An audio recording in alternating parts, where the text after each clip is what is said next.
Welcome to your January Connect group. This is 2013. It hardly seems possible, and we've just entered into this year. And it's the beginning week of the year, and what an exciting time it is. I know for many of you, 2012 has been a very challenging year, and that's now behind us. God brought us safely through that year, and now He's with us as we go into the uncertainties of 2013. Although the year may be uncertain in terms of what it holds for us, the one thing we know that is certain is that whatever comes, God is in it with us. So we go into this year, at least I go into this year, very excited about what I believe God is about to do here at Faith Christian Center. And you're an important part of that, and this Connect group is a very vital part of what I know that God wants to do here. So again, welcome to this Connect group tonight. Welcome to the beginning of the year. And want to get into the lesson pretty quickly. We spent most of last year talking about growing up spiritually, maturing. We've all in different stages of growing up physically, emotionally, but there's also a component of our life which is the spiritual component. The Bible says a lot about this. It says in Ephesians chapter 4 that God is at work in us doing this, and that His goal for our maturing, for our growing up, is literally that we eventually are conformed to the image of Christ. That may seem impossible to you, but if God says that's where He wants to get us, He is able to get us there, and His Spirit is in us, enabling us to do that. What we've been looking at is there's a process that the Bible tells us that God gives to us to help us do it. It's not just waiting and say, God, I know you're in me, I know the Spirit of God's in me, so go ahead and have your work in me. He wants to have His work in you, but He does it through the day in and day out situations of life. And so we've looked at how God uses our relationships with each other as a way of doing that. The Bible says iron sharpens iron. Well, the process of sharpening is not just a rubbing and soothing, it is a running up against each other, but in that process the rough edges are rubbed off and we become sharper or more clearly like Christ. So that's what we've been talking about. And in the last month or so of last year, we got into part of that process has to do with God putting us in situations or bringing people into our lives that require decisions of ours, whether we're going to step out of what I talked about as our comfort zone. And Satan's major effort is to try to get me to focus on me, to work on. He doesn't care if you're working on you, trying to make yourself a better Christian. He doesn't care whether you're doing that or you're just being totally selfish. As long as your eyes are just on you, he's content. But what we've learned is the Word of God tells us to begin to get our eyes off of ourselves, and God will bring situations across our lives to give us opportunities and challenge us to do something that's not just for me, that may be for someone else. And that often brings us up to the edge of what we call our comfort zone. And that's where we left off last time, talking about our comfort zone. And what we're going to begin to explore this month and carry probably over into next month is, what is a comfort zone? We use that expression, at least I've used it a lot. Well, it gets me outside my comfort zone, and I'm sure you've heard it before. But I want to spend a little bit of time tonight just talking about what does it mean that something's a comfort zone, because as I've begun to look at this and meditate on it and think about it and pray about it, it's been very eye-opening to me why I have trouble sometimes, why it's more difficult for me sometimes getting outside that comfort zone. And that's where the place of growth is. The place of growth is when we get outside of our comfort zone. So we need to learn what that is and then how to get beyond it, because that's where the place of growth is. So, what is a comfort zone? Well, for each of us, we have some idea in our life of what our comfort zone is. So what a comfort zone may be to you, it may be very different than what a comfort zone is to me. And as we explore this, I think you're going to get a better idea of what the comfort zone areas are in your life. And as we talk about these principles, I want you to be thinking about your own life and areas in your life where you realize, oh yeah, that's a comfort zone for me, or this is now outside my comfort zone. So we need to do this so that we can recognize when we're coming to that place where we're hitting the edge of our comfort zone, because we need to renew our mind and recognize at that point, that's where the opportunity of growth begins. Because usually our reaction is we hit the edge of our comfort zone and our first instinct is to pull back, because to go beyond it is going to mean it gets uncomfortable. And what I want us to begin to learn is that when we get to that place to recognize, oh, this isn't something I need to pull back from. Instead, here's an opportunity where I can grow and mature more, and God is calling me and challenging me to step across that line so that I can grow. So most of the time, we let these boundaries hold us back and without realizing what's happening in the process. And by understanding what we're going to begin to look at tonight, we're going to, again, renew our mind and realize this is not a threat to us. Instead, it's an opportunity for growth. I've found in my life that the greatest places of growth have been in those situations where it looked to me as if I couldn't possibly do it. It looked overwhelming to me, and yet when I've been willing to trust God, when I know this is what He's asking me to do, and step across that line, I've found tremendous growth has taken place. And the more that happens to you, the more you become comfortable, the more you become confident that by not doing what things feel like and doing what God's saying, I'm going to grow and there's going to be a reward that comes out of it. So what is a comfort zone? Well, first of all, talk about what a zone is. A zone is an area of life in which you're used to operating. There are, schools have safe zones. Everything's in life, we have time zones. We live in the Eastern time zones. The three of our children live in the Central time zone. If you look on a map, you can tell where those time zones begin and end because there's boundary lines to those. So a zone is an area of some kind that has a boundary that separates that zone from other areas or other zones. Now that may sound real simple to you, but that's going to become very important in our understanding. So it's an area of life where you are used to operating. And you may have all different kinds of zones for different parts of you. For instance, you may have a social area, which is your social comfort zone. Certain situations where you're comfortable being around people in a certain context, and other situations where you would not be comfortable. For instance, in church, you come into church, you may be comfortable sitting in your seat, what I joke about, your assigned seat. But if I suddenly asked you to come sit on the front row, or I asked you to come sit up on stage with me or stand up there with me, now although you're in the same building, you're getting outside your comfort zone. So it's an area that you're used to.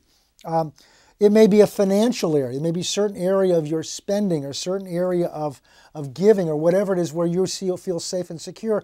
And once you get outside of that, things begin to get uncomfortable for you. So for many of us, we have different of these areas that we operate in and are challenged with every day. So the second thing I want to see about it is it is an area that have boundary lines to it. And those boundaries are limits. And within that limit, we're comfortable. You start to get outside that limit, we're uncomfortable.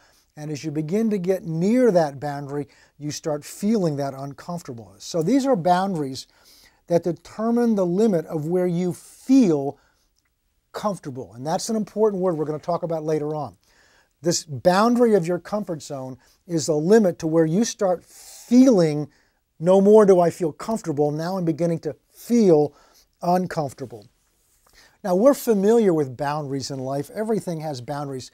If you own a house, your land has boundaries. In fact, a lot of times they'll do a survey to tell you where the boundaries are. And those boundaries have a very important purpose. It tells you where your area of ownership ends and also where your area of responsibility is. There's a boundary between our neighbor. We live in a corner, so we have neighbors on either side. And when it comes to the summertime and the springtime, when it's time to mow the lawn, I know where my responsibility ends. It ends at that boundary line and where his begins. So if the grass gets long on his side, our other neighbors are going to not look at me and say, I'm not doing my job.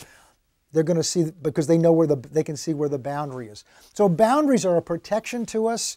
Boundaries show also, I have the right to operate within the boundaries of my land, but if I go trying to do something on my neighbor's land, I'm in a different area. So what we see is when you get outside, cross that boundary, you begin to operate by different rules. So within the boundary of my land, I basically can do what I want as long as it's legal. So if I want to put a tent up in the backyard, if I want to have a dog, I can do that. But if I go over into my neighbor's land, if I cross his boundary, now I'm operating under a different set of rules. I'm now either a guest on his property or I'm trespassing. I can't just do what I want to do. So those boundaries are very important to us. Now that's true also when we bring it into this area that we're talking about. Because with the areas of comfort, they are different areas, the basis for these areas in our life. One common basis. So these are, what we're talking about now is we're going off of my property now, back to the comfort zones of my life. We form these boundaries and we form them ourselves. So the boundary lines of my comfort zone, I've chosen. The boundary lines of the comfort zone in your life, you've chosen. Now, how do we choose these boundary lines? Well, we most likely don't just sit down and think, you know, this is the limit of my comfort zone here. It's formed because we're looking out for something. And there's several basic things that we do this one. One is just what makes me feel safe and secure. And again, it can be in a social context, it can be in a physical context.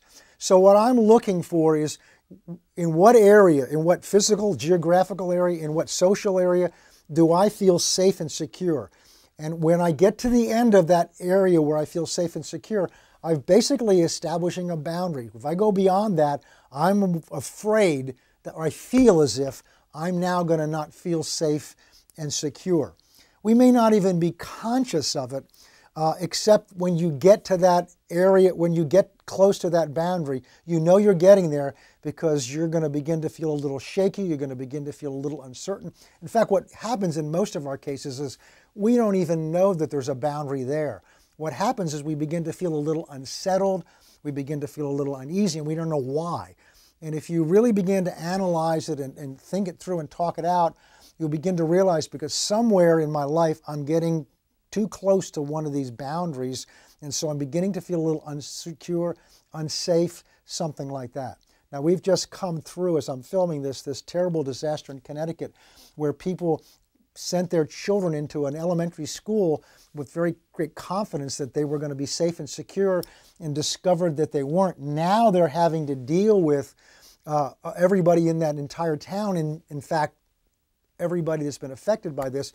We have to begin to wonder, where am I really safe and secure? Places where I thought I was safe and secure, I may not be. So it's causing us to reevaluate these boundary lines and become aware of these boundary lines. So the first reason I set boundary lines, and again, I don't consciously think I'm setting a boundary line here, but because it all comes out of I'm trying to take care of myself, protect myself. So the first thing I'm trying to protect myself from is feeling unsafe or insecure. So anything that threatens my sense of well-being, my sense of safety, my sense of security, that I'm going to have a boundary and I don't want to cross that line. The second major area is which defines where I'm comfortable from where I'm uncomfortable, is that there are limits on how much of me I want to give, how much I want to spend or let go of myself. It may be money, it may be my time, it may be my energy, it may be just my caring. We have limits on how much of ourselves that we're willing to give into a situation. So you may be in a situation at work or with your family or in church where you're talking to somebody and discover that you ask, well, how are you doing? And the next thing you know, they begin to open up these terrible needs in their life. And you're making a decision, whether you realize it or not, of how much of your caring and of yourself you're going to be willing to invest in that situation. And how much you are establishes that boundary line. So when you get around people and they start sharing things and you begin to get uncomfortable, usually it's because you're afraid it's going to require some more of you than you are prepared to give. And so that's a boundary line. So in life, we decide what we're willing to buy by what it costs. So if you're going to buy a shirt, you look at that shirt or a dress or a suit or a skirt or whatever it is you're going to buy, clothing, you look at that and decide, yes, that's worth giving this $25 for, so you make that exchange. And the same is true with people and issues in our life.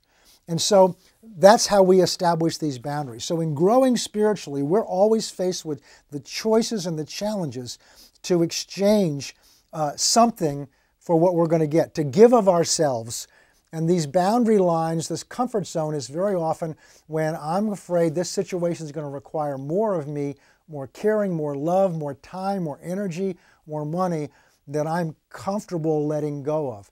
And so we'll begin to get uncomfortable. We'll begin to start protecting ourselves when we get around that boundary line. So we're going to talk more about these comfort zones and these boundary lines next month. But what I want to do is I want to leave you with some questions and that relate to these. And so and I want you to really be honest with yourself and with one another. This is, again, we're here to help each other, almost kind of take hands with each other to cross some of these comfort zones. And you'll find that other people are struggling with some of the same things that you're struggling with. And that's one of the values of being in these meaningful relationships. So the first question I have for you is this. Can I recognize some of these boundaries in my life? Am I able to recognize these boundary areas in my life, boundaries of my comfort zone? Second question, what areas am I trying to protect of myself with these boundaries? For instance, am I trying to protect, I want to protect my time, I want to protect my caring, or I just, whatever it is I'm uncomfortable with. Number two, that is. Number three, how easily can I tell when I'm getting close to, quote unquote, my limit or this boundary line? So again, I just hope that you enjoy this, participate in and enjoy this time of sharing. I really believe God's trying to bring us together in a close, meaningful way. And by sharing our needs and our challenges with one another, we're going to grow closer together, and we're going to continue to grow up spiritually together. God bless you. Enjoy the rest of your time together. We love you. So glad that you're here. And we look forward to visiting with you again next month. God bless you. We'll see you then.